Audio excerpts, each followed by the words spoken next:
morning. It's Viewpoint, and a dreary morning it is this morning. This will be the last Viewpoint in October, Mrs. Busby. Yes, it will. The September songs are slipping through for the days that are waning as they're fast. Hello, testing 1, 2. Are you I don't. Not yet. Oh, all right. Well, have your people get back with my people. Call me when you're ready to join us on this program this morning. Well, oh, gosh. As you know, we always try to start. Dr. Campbell, you may or may not recall that we always try to start Viewpoint with a kudo for somebody or an organization or in the community, somebody that deserving of some honor. What a great. And I'm so disappointed and not surprised at the governor's stiffing of our committee who called on him yesterday and our legislators. No kudo, just a big raspberry for him. I can't imagine. Yeah, well, yes, I can imagine because he's a lightweight. Those folks went down there, made all this effort to set this meeting up with the governor to save the Golden Correctional Center. The legislators went through all the necessary process to get the meeting organized, and he saw fit to stiff them and just let an administrative aide take care of that. So, big raspberry to him. On the other side of that coin, kudos to the committee who has worked so tirelessly trying to organize these things so that maybe we can save ourselves. And tonight at 5 out at Lincoln Christian University in the chapel there, you can't miss it if you go out number 10, they're going to have a rally. So wear your red shirt. Let's show up, folks. Let's show up out there. Let's as they're trying to get us to pack that, and it's a large chapel out there, the Earl Hargrove Chapel. Show up out there and show them your support. They really would appreciate that. Well, I think we ought to. Do you have anything that you need to offer off of your list of gems this morning before we move into because it the importance of having our guest? Yes, it kind of dovetails with the things that we were talking about in the car as we were driving up here this morning. The real art of conversation is not only to say the right thing in the right place, but also to leave unsaid the wrong thing at the tempting moment. That's pretty well stated. That's a deep bit of philosophy, Doctor. I have nothing to say. Oh, by the way, Judith Kay, I'd like to welcome back into the continental United States our roving reporter, Lois Harvey, who's been in Hawaii with her daughter. A delightful trip for she and her daughter. And they'll be back. They are back now, and so she'll be checking with us on Viewpoint. So we'll welcome her back officially. Nice trip. I hope you got some reports to give us, Mrs. Harvey. Our other roving reporter, Lou Snutt, is down in yes, that's L-E-W capital S-N-U-T. He reports for us, Lou Snutt. He reports for us out of Surprise, Arizona. So, well, I think we ought to. We had a delightful time, you and I did, listening to Dr. Campbell talk to us about, among other things, bats, not in my belfry, although there are some there. Why don't you introduce our nice guest? I would be proud to do that. Dr. Dennis Campbell has been with us before. He's a professor at Lincoln College and a fascinating man. And I was telling him that I'd written to my mother-in-law and told her that we had gone down to an affair that was sponsored by the Elkhart Historical Society and enjoyed immensely your talk on bats. And it's not the Halloween view of bats. It's the nature view of bats. And my mother-in-law wrote back and said she was so glad I'd gotten to go because she'd have loved that too, and she really would have. And that's sweet. Thank you. Yeah, she's a good woman, that one. And I'm so glad that you're here to share that with us. You won't be able, of course, listeners, to hear the slides, see the slides, or hear the slides for that matter, I guess. Oh, yes. Yeah, but life's tough. Well, we did have some bat sounds there, and I'm not good at imitating bat sounds. Aren't you really? We can get some Actually, static I on the line. think you would have garnered a pretty good talent in that direction with all the knowledge you have of him. Yeah, he's a multifaceted gentleman, that's for sure. And he's a caver, and that's where he goes to find his bats. And they're a very necessary part of Mother Nature's world, aren't they? Oh, you're absolutely right. Somebody was telling me, I was telling them who was going to be on, and they were telling me that when there's a bat in their house, they always do away with it. And I said, when there's a bat, well, we live in a neighborhood of older homes. Oh, sure. Yeah, and when there's a bat in my house, we're very careful to try to save it, because it's better than birds or anything else for getting rid of the bugs. That's true. Well, I have a little bit of problem because when I talk about bats, and it's not my entire life, and in fact, I hope I'm defined by other things. Your life. That's right. But and I tell them I'm not Billy the Exterminator. I don't look upon bats as something that is negative and we have to get out. Now, of course, we need to relocate them. We don't necessarily coexist with them perfectly well, say in your dining room or in your living room or bedroom, but they certainly have a wonderful place in our environment. So I just wanted to say I just love, number one, being with both of you, and then having both of you at the Elkhart Historical meeting was just fun. It was darn good fun. Now, the aforementioned friend said that the deal is, if you save it and release it outdoors, it will come back in the little hole that it had found earlier and recycle himself. So maybe I've only had one bat. Well, I think it's hard to rehabilitate almost any animal when you give them stern lectures on what they're supposed to do. They're really going by instinct, and they've already identified perhaps a house or a belfry or a chapel that is just perfect for their needs, their weather, their microclimate needs at certain times of their lives. And so that's what's programmed in them. And then if they're released somewhere else, and they'll just say, well, that's an inconvenience. I need to get back to where my right combination of environmental characteristics are, and so they'll head back to the same place. Well, they're not seen very often. Of course, I don't see them at all, period, with my eyes.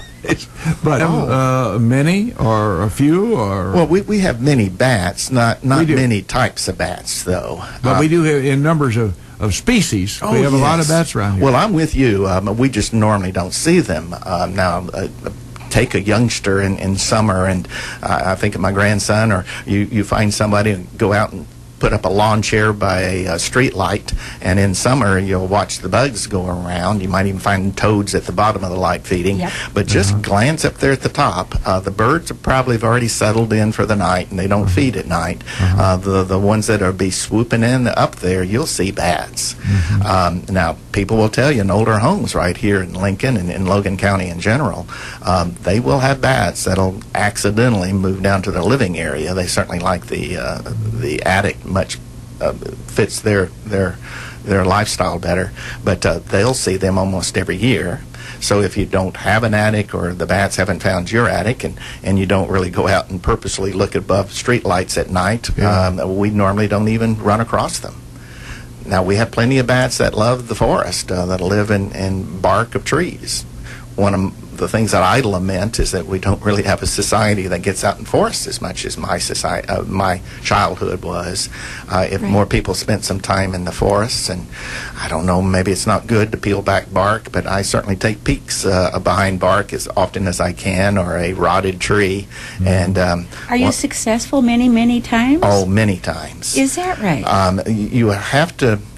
I know I kind of set myself up to know the right tree. That's how you can impress somebody. You know, some neophyte's never been in the woods before. You say, I predict there's a bat in that tree. Well, what I've seen is little excrement, little pieces of fecal material at the base of the tree, and I know that they've been up in there, and so when I shine my light up in there, sure enough. There's one or two. And I don't choose the trees that the bats wouldn't be roosting in at all. A couple of years ago, National Geographic had a big article, and I can't remember where in the world literally this was taking place, but these people's job was to go to the caves where the bats lived Uh-huh. and gather the guano. Oh, yes, that's... Yes, because it's good fertilizer. Oh, it certainly is. And I always don't thought think that's what I wanted to do for a lifetime. Yeah, I don't think I hard- particularly enjoy that. You'd have to frame it a little bit different on your resume as to what you did. You have to be careful on that word choice.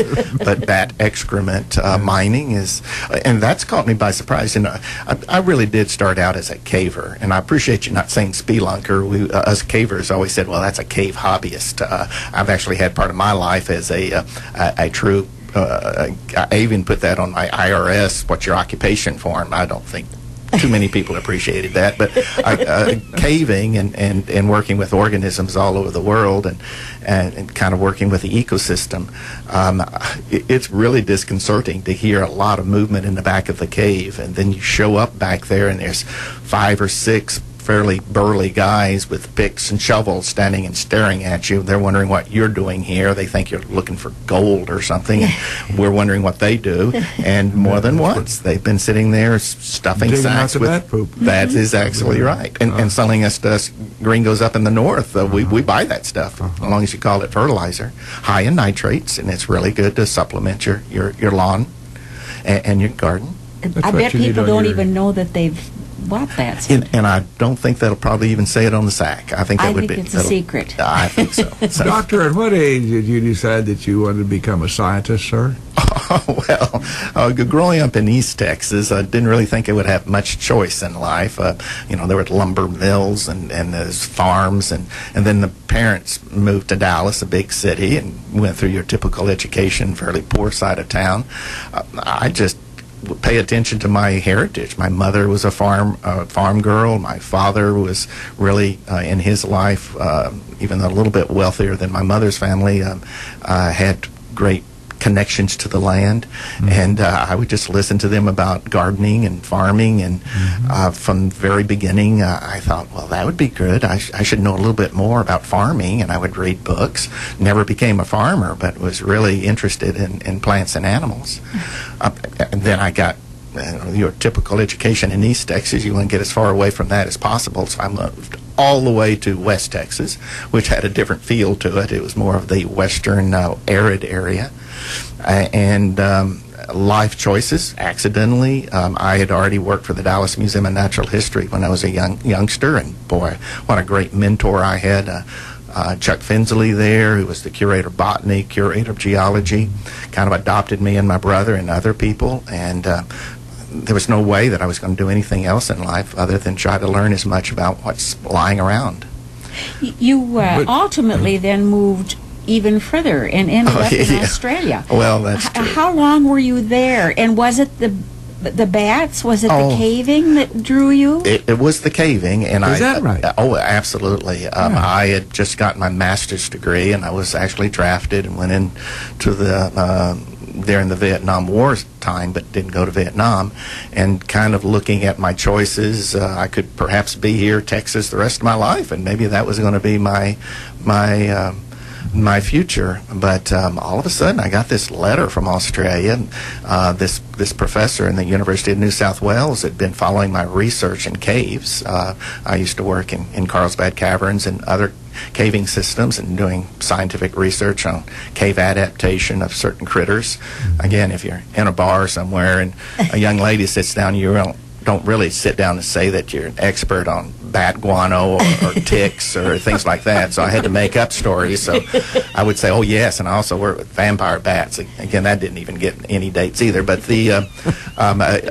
all of a sudden I got this offer that they offered me called a Commonwealth Scholarship, which is kind of odd since the United States hadn't been in the Commonwealth since 1776. But they said that if I could land on their shore, they will declare me as a permanent resident, and they'd offer me a scholarship if I'd do scientific research for them for 4 years. Ended up staying 7-8 years, working in New Guinea and New Zealand, all of it caves, many times with cave bats. But I was more interested in the smaller critters that deal in what Bill just said, the bat poop. There's a whole ecosystem that develops from this food input that just serendipitously ends up in the cave because some bat fed outside came in and roosted during the night, dropping the excrement. Well, a lot of food input, energy. I know it's almost boring. I'm worrying that your listeners might be worrying about bat excrement right now. But that was home to me. I just really love studying the other critters associated with that. And they say that on the floor of the ocean, that any little creatures would be almost like translucent and blind because it's pretty dark. They don't need to see too much. Now, how about this ecosystem that develops in a cave? Would these things be blind because it's dark all the time unless you come with a flashlight? Well, thank you for having that background. See, I'm always amazed at Judy's knowledge here and Bill's, but I used to go from the other route. Most people know that cave animals, some of them have cave adaptations of loss of pigment or lack of eyes or attenuated very long appendages, even sensory structures on their bodies that other animals don't have. But by mentioning the ocean and the deep sea, they too have very similar characteristics. So what you have to find out is what is the characteristic that is the same for those and different habitats. Well, the same thing is darkness, and darkness keeps photosynthesis down, so you don't get photosynthesizing plants. So you're going to have to be real good at food capture if you're going to be a successful species. Unsuccessful species don't pass on offspring, so you'll never find them in those ecosystems for long. But caves and deep oceans are based around food input from some other source than living plants. Now, in my classes, when I bore my students with talks on cave ecosystems, I put 4 words, the food inputs in the cave. I say excrement, which they all boo at, and I put fungus, decaying vegetation, and carcasses. Yes. And I said, ooh, that makes me hungry. But they don't think that because our food chains aren't based on those things. Not so much. No, not so much. But a cave ecosystem needs all of those big 4. And if you're going to live there, you have to economize on your energy. Things like eyes and pigment have no use, but that's not why an animal doesn't have them. It's some sort of biological genetic defect, had no eyes. Well, there's a great energy saving there. Retina tissue requires a lot of energy. Here is actually a more successful animal. It doesn't have to worry about damage to a very vulnerable part of the body. It's not wasted energy. It's more likely going to be the one to survive. But we're not talking short term here. We're talking about hundreds of thousands of generations of gradual changes. Well, a bat is too much surface dependent by finding and going out and feeding to ever have too much cave adaptations. The echolocation is not a cave adaptation because that's confusing to bats. Throw in 1 million bats in a couple of the caves in Texas and Mexico and have them echolocate in a small room. They're going to have trouble picking out their reverberations, their echoes, and so that's going to interfere. So most bats don't even use echolocation in a cave. They learn things by memory, and you certainly know that as a caver. You're standing in a tunnel, turn out your light, bats going on trying to leave the cave. They don't remember you being there yesterday, and they'll be flying right into you. So the bats don't really show a lot of cave adaptation. They're using their echolocation for nocturnal, their nighttime. But a lot of other animals do have the lack of pigment and lack of eyes. We have with us, Judy and Jim, an example of somebody who can take a subject that's somewhat dry and mundane and keep it dry and mundane and make it interesting. Stick to it. This is why Dr. Campbell is one of our popular professors on Lincoln College campus, because he relates, number one, he relates to the youngsters, and number 2, he makes these things interesting. And wow. So, I'm a kid. Now, before we... that's a gift. I think probably we'll want to think in terms of a commercial break. And right after that, I want to go up to Sugar Creek. And we want to talk about something else on Sugar Creek. Oh, I love Sugar Creek. All right, fine.